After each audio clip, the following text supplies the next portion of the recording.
Hello guys, Davinator right here, and today we are continuing my horror film review spree, so it's called.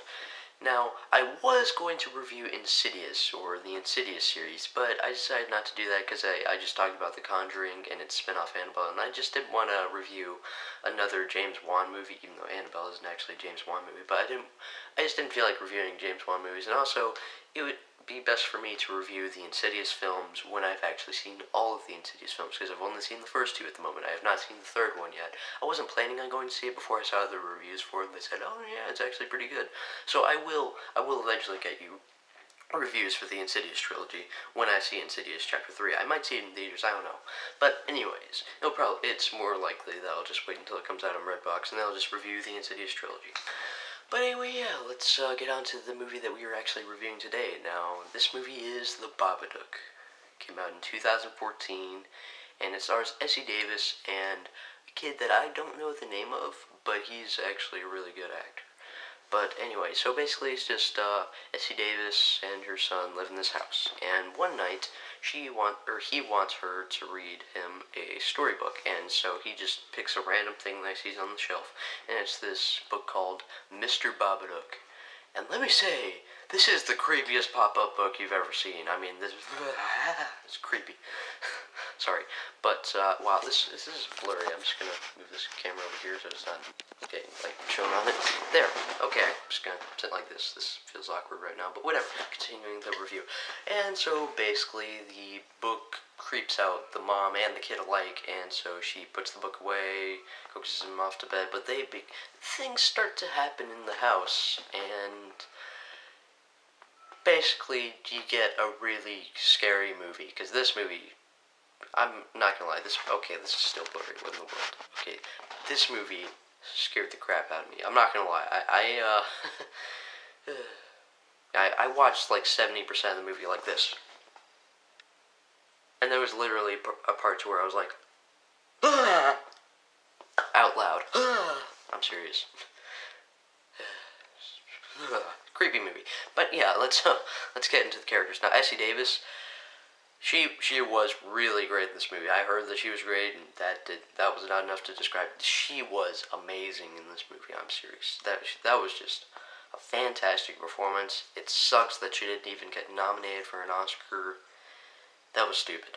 But yeah, the kid, her son, also does a really good job. I mean, you hate that kid in the first half of the movie. I mean, I wanted to reach into the screen, grab that kid by the throat, and throw him against the wall for the first half of the movie. That sounds awful. But see the movie, you'll know what I mean. That kid sucks in the first half. The second half of the movie, you actually start to get on the kid's side. You start to understand the kid. You start to like the kid a bit more. And yeah, this movie's scary. I've said that like a million times, but I'm sorry, I gotta talk about other things in the movie. The other characters in the movie. The movie is really just about Essie Davis and her son. All the other characters in the movie are really just side characters. But the actors are great. They all serve their purpose well, and really, the pacing of this movie is terrific. I mean, it's a very slow-paced movie, but it's not bad slow-paced. It's like good slow-pace. It never bored me personally, and I just love the direction of this movie, the cinematography, the editing. It's all fantastic. It's really just pitch perfect. Like, just from the first 40 seconds of the movie, I was like, I think I'm gonna really like the direction of this movie, and I definitely did. The movie is just filmed to perfection. It looks amazing, and the lighting and just everything looks fantastic. It's spot on, and just whenever creepy scenes are happening and the way shots are framed, it just makes it all the more creepy. And this movie really doesn't have any jump scares. There's one jump scare. I would say two, but the other one that I'm thinking of, it doesn't really count as a jump scare. It was done differently. It's not really a jump scare. So yeah, there really are no jump scares in this movie. Yet, nonetheless, it's really creepy. And yeah, let's see, the other side characters. Well, okay, let's get to the story. Now, the story is actually a metaphor for sadness and depression and remorse and just all these types of emotions that Essie Davis's character is feeling. And this is a pretty heartfelt movie at times, actually. There were a couple parts where I was like, oh, dang, kind of hit me right there. And yeah, it definitely accompanies the intense scenes pretty well as well. And it's just, I mean, this movie. It's just awesome. This is a sloppy review. I just keep on going back and forth with things I'm talking about, but still, you gotta watch this movie. I don't want to say like anything else about the plot of this movie. You just gotta see it for yourself. It's on Netflix, so there's no excuse for you not to watch it. Because I mean, chances are, if you watch this video, you have Netflix. Most people nowadays have Netflix. So yeah, if you have Netflix, which you probably do, watch The Babadook. It's great.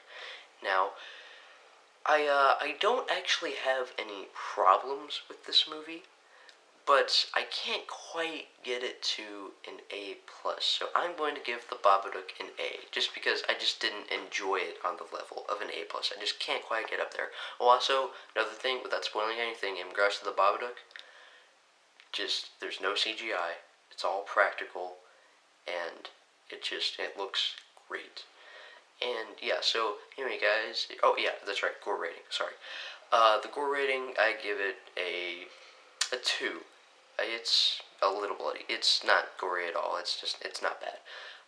But yeah, if you like this video, please rate and comment and subscribe. And if you want to, you can also share. And yeah, forgive the fact that I was getting a little bit sloppy at times with what I was talking about in this review. I just kept on resorting to, like, oh yeah, the movie's really scary. I just kept on going back to that because the movie really did scare me. It might not scare you.